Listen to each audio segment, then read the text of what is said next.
in finding out that, who would you interview? The people stuck in traffic on the road? Yes, certainly them. But whose fault is this? Why is the road in this situation? Whose fault is it? Who's going to be involved in this? Is there a roads department? Yeah, sure, of course. Yes. Talk to the roads department. Exactly. Talk to the bureaucrats. So for explaining the background to the issue, text is good. And how about infographics? How could you use infographics? You know, which are graphics that you click on something and another window will open, or you get a piece of video or something like that.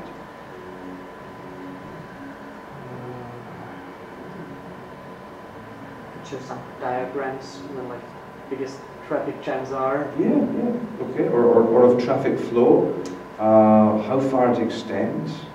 Actually, one cause of this terrible congestion is the fact that Bangalore is building like a mass transit rail system, and it's just, if this is the road, it's basically building it down here, and they haven't thought about how they're going to deal with the narrowing of the road there. So that would make a good infographic. So just to sum up, text is good for explanation and analysis. Moving images show events as they unfold and they capture drama. The way I might use a video camera for that story is inside a bus. You can imagine how people feel. They're hot, they're sweaty, they're not moving. You could get some drama there. Still pictures. They're interesting because people might think, well, moving images are going to have more power than still. That's actually not the case. As a viewer of a still picture, you have a lot more power over the image than you do if it's moving.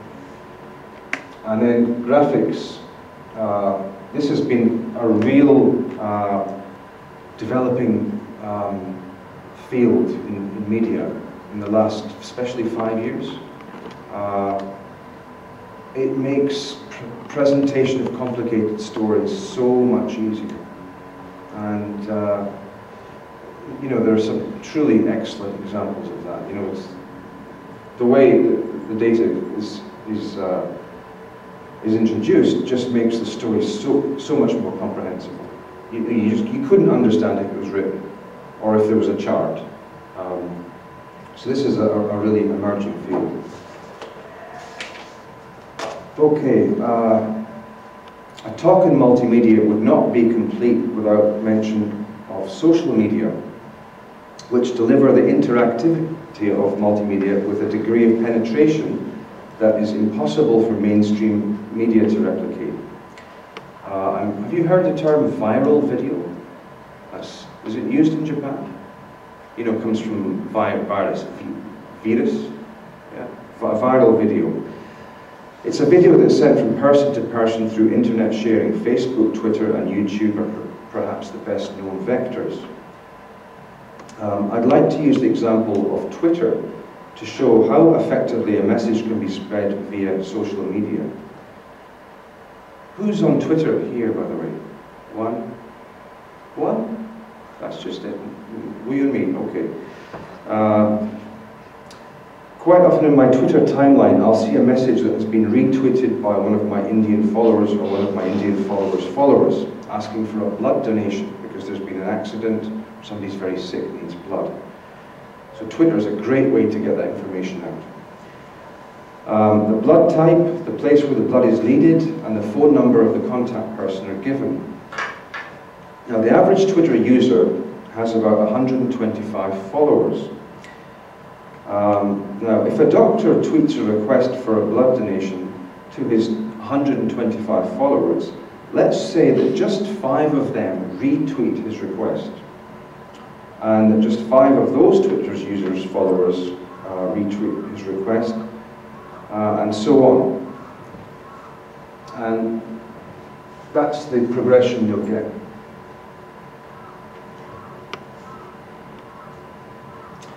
So 1 tweet plus 10 retweets means the number of Twitter users who have seen the message approximately equals the combined population of India's 7 largest cities. That's Mumbai, Delhi, Bangalore, Kolkata, Chennai, and Ahmedabad. I predicted earlier that the multi-prefix multimedia will probably disappear in a few years. I think the same thing will happen with the social part of social media, simply because all digital media are becoming social, if they are not already social. And by that I mean they're blending technology with interactivity in a way that empowers people. There's been a lot of discussion about the so-called Twitter revolutions in Middle Eastern countries. Iran, Tunisia, Egypt, Lebanon, and Libya, with debate centering on the extent to which SNS, including Twitter, Facebook, and YouTube, fomented the political upheavals in those nations. During protests in Cairo earlier this year, a female activist famously tweeted about why social media were key to the organization of political protest. She said, "We use Facebook to schedule the protests, Twitter to coordinate, and YouTube to tell the world." Leaving aside the question of whether social media caused or at least facilitated the Mideast cataclysms, it's unarguable that the authorities in those countries saw them as a potent threat and did their best to disable the SNS digital nervous system by cutting off internet and mobile phone services. It also seems highly probable that the uprisings were, if not triggered, then at least fueled by revelations of the extent of corruption in Arab regimes in the US State Department cables, which were released by WikiLeaks, which of course is a form of social media. The point I'm making is that the countries that are least democratic are those that exert the maximum control over media, whether mainstream or social media. If you have a look at this map of press freedom created by the Freedom House NGO, it's released every year. Not a single country in the Middle East is judged to have full freedom of speech. That's the purple ones that you can see there. And most have little or none. Now, 2,200 years ago, the Greek mathematician, physicist, inventor, engineer, and astronomer Archimedes said, "Give me a lever and a place to stand, and I will move the world." Now, in the early years of the 21st century, your mobile phone is your lever, and you can stand anywhere and move the world. Thank you very much.